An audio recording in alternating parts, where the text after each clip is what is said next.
Yeah, I feel sorry for Cassie. But y'all don't have nothing to say about everybody that went through what the fuck they went through in Bronx River with Afrika Bambaataa?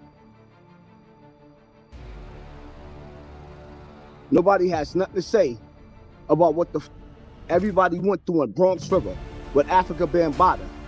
I'll beat your mother up. In the late 1970s and early 1980s, Afrika Bambaataa stood as one of hip-hop's original architects. Even decades later, his name still carries weight in conversations about where the culture came from.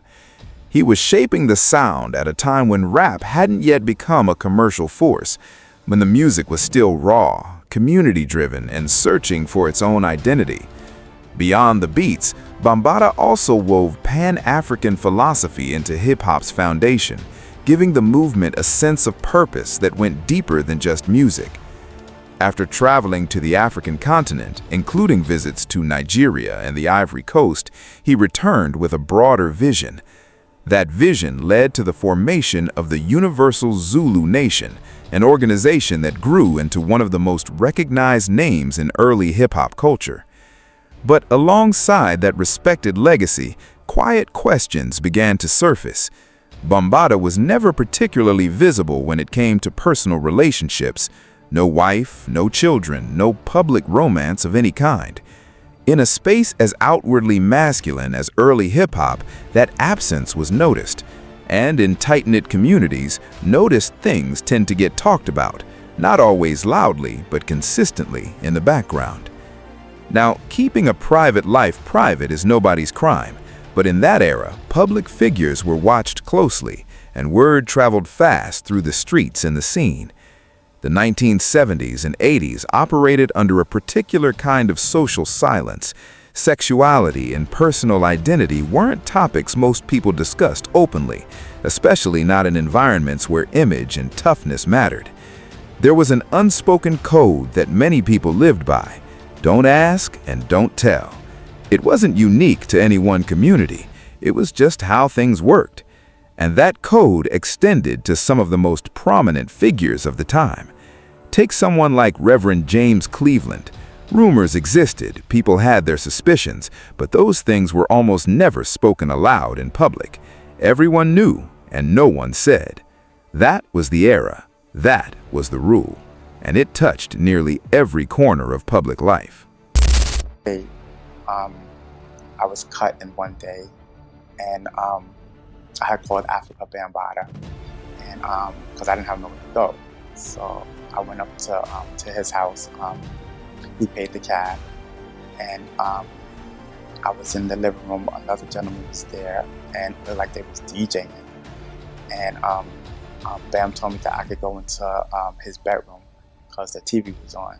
So I went to the bedroom, and I was in there, and I say I was in the bedroom no more than 3-4 minutes, and Bam took out his and he started, and he told me that for me to take mine out, and at that time I didn't really understand what it was.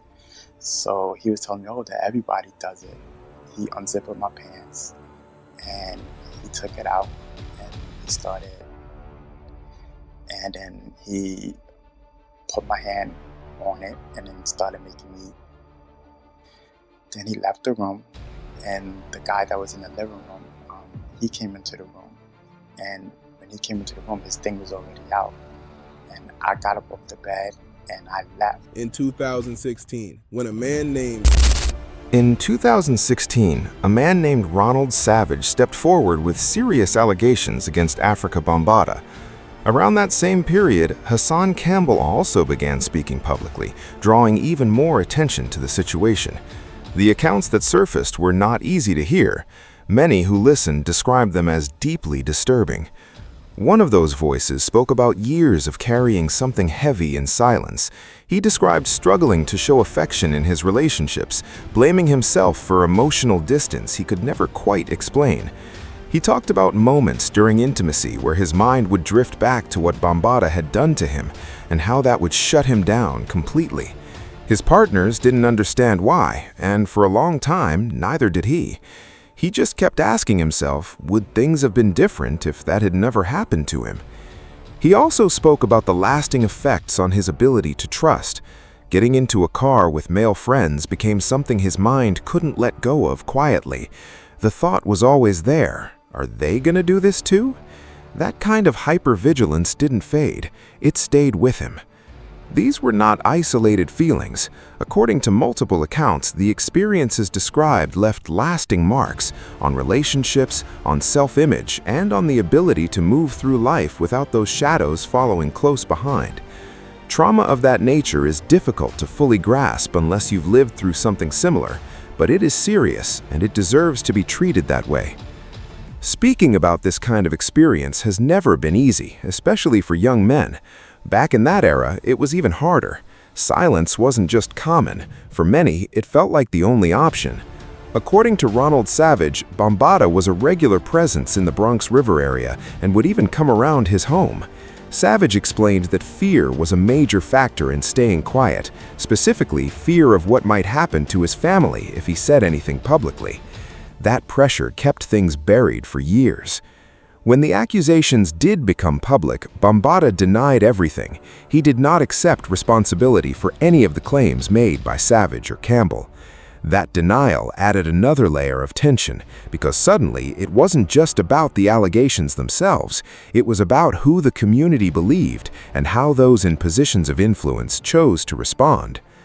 Around that same time, voices from within the culture began to weigh in.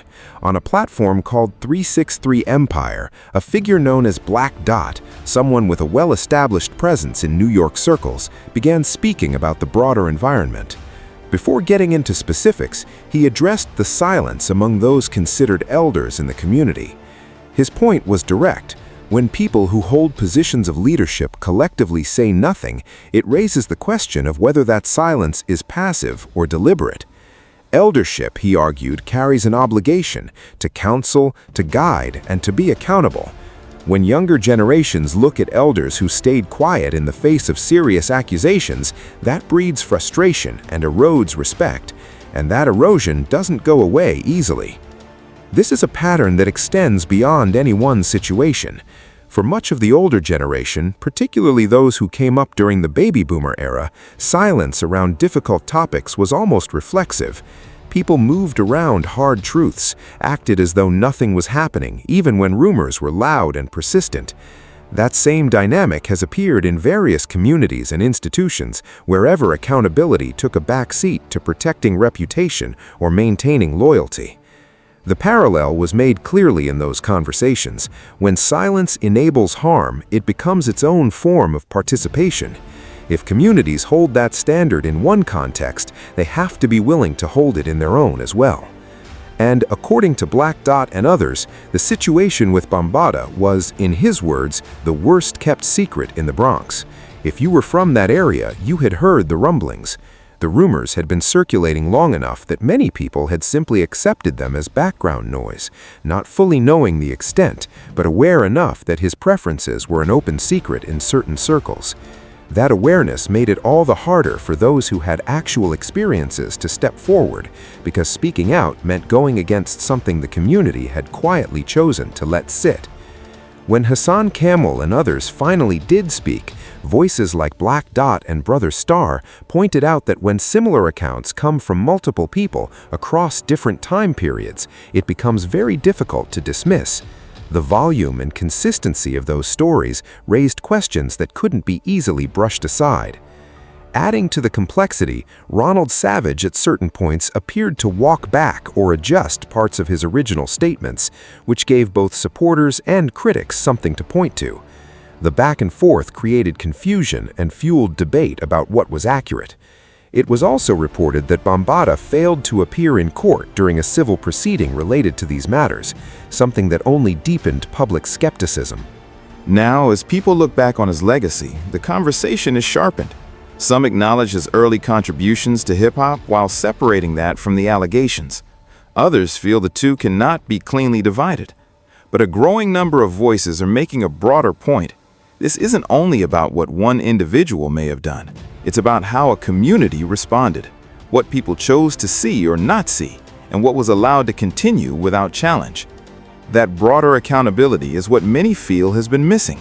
If younger generations are expected to show respect, then those in positions of influence have a responsibility to demonstrate honesty, especially when something harmful may be happening. Loyalty is understandable. Standing by the people you care about is human, but there are boundaries that cannot be defended regardless of who is involved. And history has shown repeatedly that the truth eventually finds its way out, no matter how long it's been kept quiet. There is also the longer-term dimension that deserves real attention. What this kind of experience does to a person over time. The effects on confidence, on relationships, on mental and emotional health, these don't simply resolve on their own. They can follow someone for years, shaping how they see themselves and how they engage with the world around them. Rather than judgment or dismissal, these situations call for genuine awareness and open conversation. What people sometimes misread as coldness or emotional unavailability often has roots in something much deeper, something the person hasn't had the space or safety to talk about. When a relationship falls apart and the real reason is buried under unprocessed pain and the response that person gets is ridicule or indifference, it compounds everything. Carrying that kind of weight without an outlet leads somewhere: frustration, withdrawal, difficulty trusting others, and in serious cases, lasting damage to mental health. These are real consequences that don't get nearly enough attention, particularly when it comes to men who feel like vulnerability will only be used against them. That is exactly why these conversations have to happen.